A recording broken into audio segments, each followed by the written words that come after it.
Hi, it's Dave. In this video, I'm going to be looking at Starlink, which is SpaceX's satellite internet constellation. And I'm going to be making a case in which I think Starlink could be valued at $1 trillion or more by the year 2030.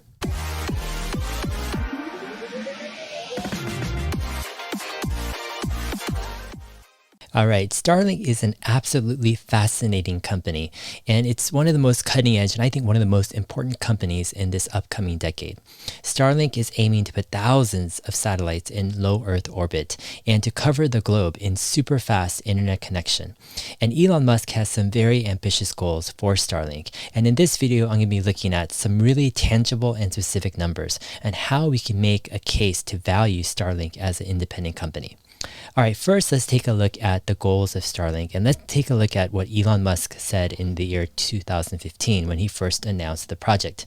He said that 90% of people's local access will still come from fiber or fiber optics, but we'll do about 10% of business and consumer internet traffic directly, and more than half of the long distance traffic.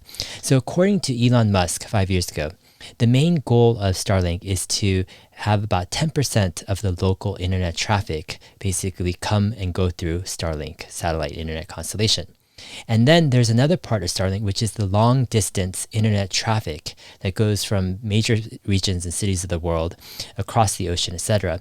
And Elon envisions up to 50%, or actually more than 50% of the global long distance internet traffic to go through Starlink internet constellation service.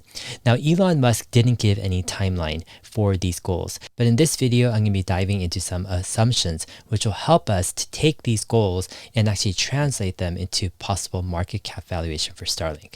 All right, for any company that you're going to make a valuation case for in the future, you're going to have to come up with a set of assumptions.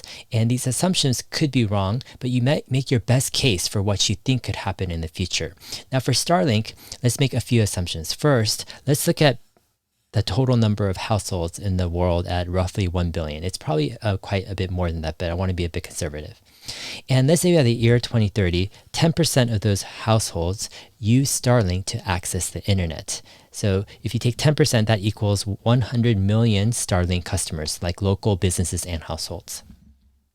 Now, if Starlink charges a $60 per month service fee for Starlink. Now, this is kind of conservative because Starlink, as they open up their beta service, they're actually charging $99 a month. So it's possible that Starlink could continue to charge that amount.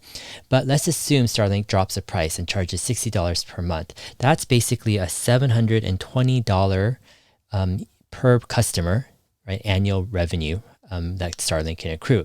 Now, if you times that by 100 million customers, you're looking at a revenue of $72 billion for Starlink. Now, this is an annual revenue figure. Now, if you note, I'm not including long distance internet traffic. Now, this is a separate business for Starlink that I'll talk about at the very end of the video. All right, so how do we make a case for valuation or valuing any company out there? Well, first, we need to kind of figure out and forecast some revenue figures, which we just did for Starlink, right? $72 billion, let's say, in the year 2030. Then we need to look at their gross margin, and the gross margin will help us get the operating profit. Now, what operating profit means is you take the gross profit, which is the gross margin times revenue, and you minus the operating expenses the company has to get operating profit. Now with net income, the only thing is you add some additional expenses like taxes and etc. Now, when you get the operating profit figure, you can take a multiple in which you think investors will give for that company.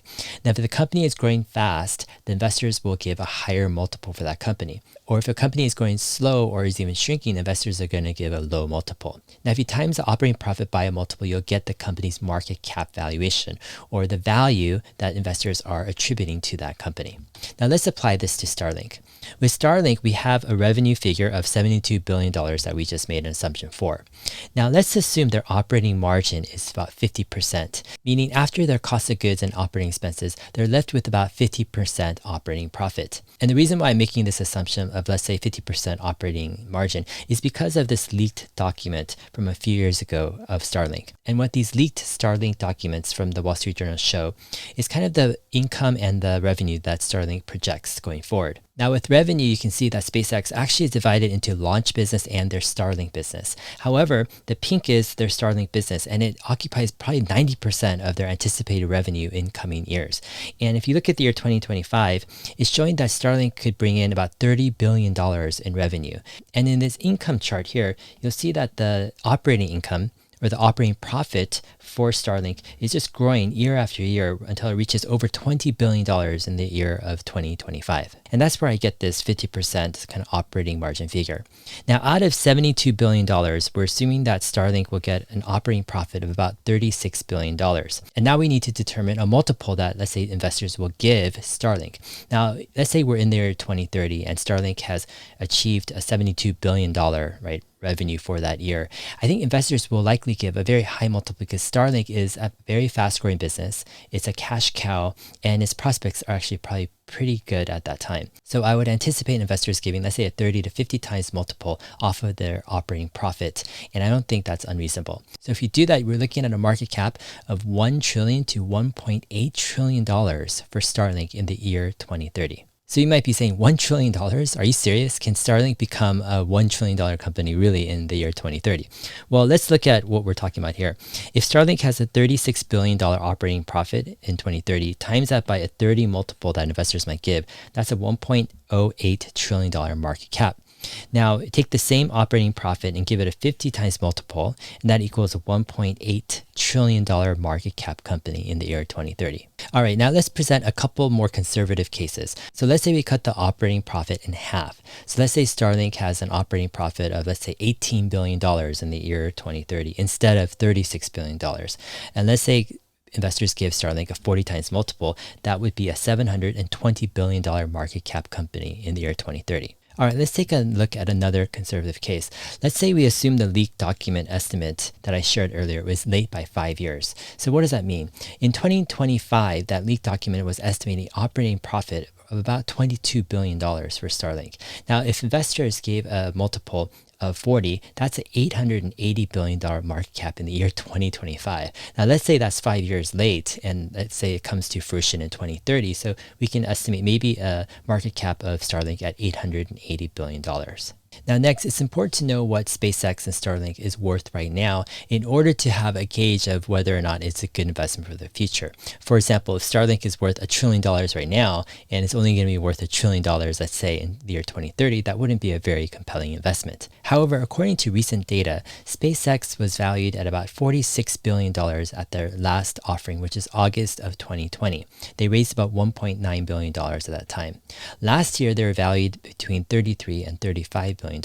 So if we look at this data right now, SpaceX is probably valued at about $50 billion. So that means Starlink, which is part of SpaceX right now, is actually valued at $50 billion or less. So let's say we assume that SpaceX is valued at, let's say, $20 billion. That would make Starlink valued at $30 billion.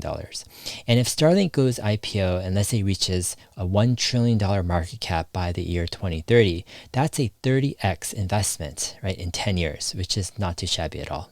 All right, there are many risks involved with Starlink, just like any other investment. First off, it's possible that the demand for Starlink's internet constellation service is lower than expected. Also, Starlink could face possible regulation hurdles that take it longer than they anticipate to roll out service to different countries and regions. Further, it's possible that Starlink could be banned or not allowed entrance into major markets like China. China has a large percentage of the population in the world, so to be blocked out of China would be blocked out of a pretty significant part of the world. Also, Starlink could have technical difficulties in challenging and scaling up, and in the future, Starlink could also have competitors. Now, the results of these risks mean that Starlink could have a much lower revenue in 2030 than they anticipate.